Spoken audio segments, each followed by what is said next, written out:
à la croisée des chemins, là aussi, on va en parler avec vous, Benjamin Louvet. Bonjour.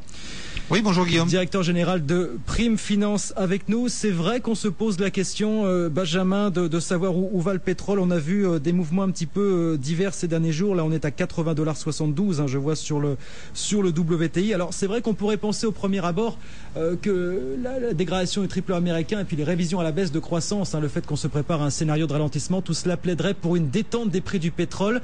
Ça coule pas forcément de source, finalement, quand on y pense, Benjamin.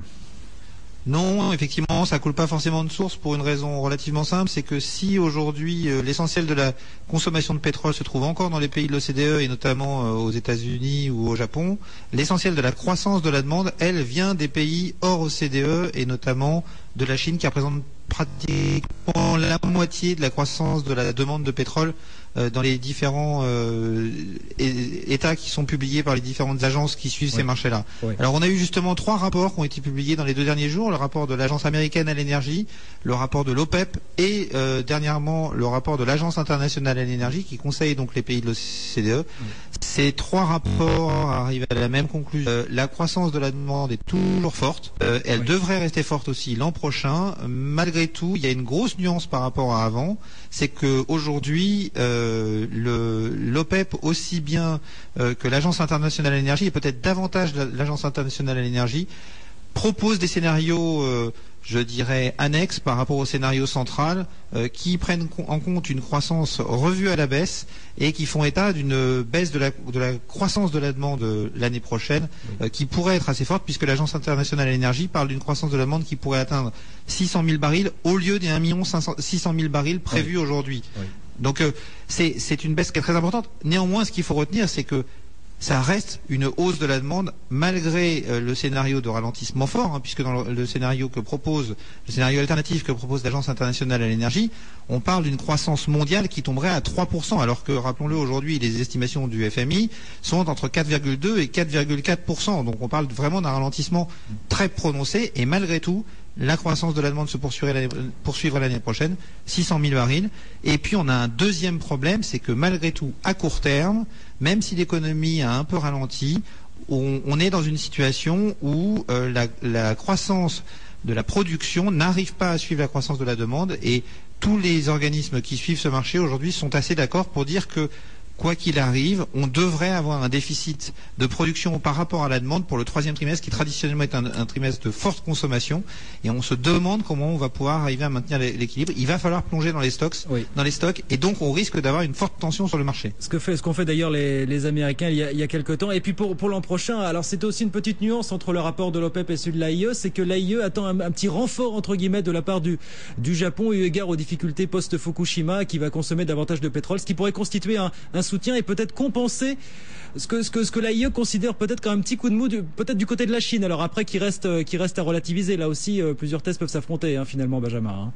Tout à fait. La position de la Chine est relativement difficile à évaluer parce que les chiffres sont relativement peu transparents. Donc c'est un peu difficile. Une chose est certaine, effectivement, c'est que la décision de désengagement du nucléaire de la part des Japonais et puis l'incident dramatique de Fukushima pousse à l'utilisation de solutions alternatives. Et dans les solutions alternatives qui sont que l'on peut rapidement mettre en œuvre, il y a effectivement l'utilisation de groupes électrogènes. Ça consomme énormément de pétrole. Est-ce qu'il faut se soucier, évidemment, je pense que vous allez me répondre que oui, de ce qui se passe du côté de l'OPEP, parce qu'apparemment on a une réunion de l'OPEP assez houleuse il y a quelques jours où l'Arabie Saoudite n'a pas réussi à imposer une hausse de la production, et apparemment les tensions sont très vives au sein du cartel.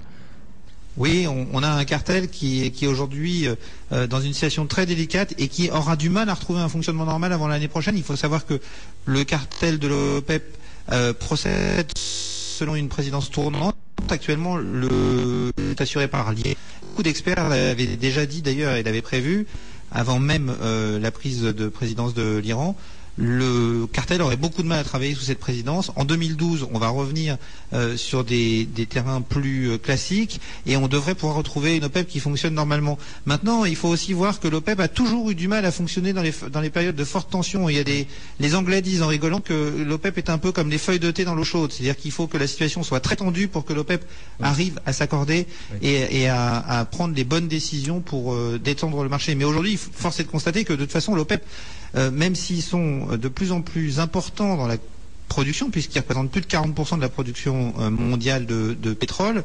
Ils sont dans une situation où ils ont peu de marge de manœuvre finalement. Si on compare à ce qui s'est passé pendant la crise de 1973, où on avait des capacités excédentaires de production, on avait la possibilité de répondre dans les pays hors OPEP également. Aujourd'hui, hors OPEP, on produit au maximum, et dans l'OPEP, on a des capacités excédentaires très faibles, de l'ordre de 3 300 000 barils. Ça fait même pas 4% de capacité excédentaire. Ça veut dire qu'au moindre incident n'importe où, on est dans une situation extrêmement grave, d'autant que dans ces capacités excédentaires de production, on trouve essentiellement des pétroles un peu lourds qui sont beaucoup plus difficiles à raffiner que les pétroles dont on dispose aujourd'hui, et donc on a un risque de même pas pouvoir faire face à une baisse prononcée de l'offre si jamais il y avait un incident, comme il y a pu en avoir depuis le début de l'année, pas mal d'ailleurs, puisqu'on a plus d'incidents depuis le début de l'année sur l'outil de production que sur toute l'année dernière. Donc tension encore à espérer ou à craindre sur le marché pétrolier, notamment au troisième trimestre. Merci beaucoup Benjamin Louvet d'avoir été avec nous. Je rappelle donc directeur général délégué de Prime Finance, pour ces petits soucis techniques. Voilà, si vous nous suivez à la télévision, vous l'avez remarqué, Benjamin Louvet pour la première fois chez nous à l'image sur Prime Finance. On est en train de faire quelques réglages, mais voilà, de plus en plus d'intervenants que vous verrez en chair et en os sur BFM Business avec nous, et c'était Benjamin Louvet qui ouvrait le baptême aujourd'hui, directeur général délégué de Prime Finance. On marque une petite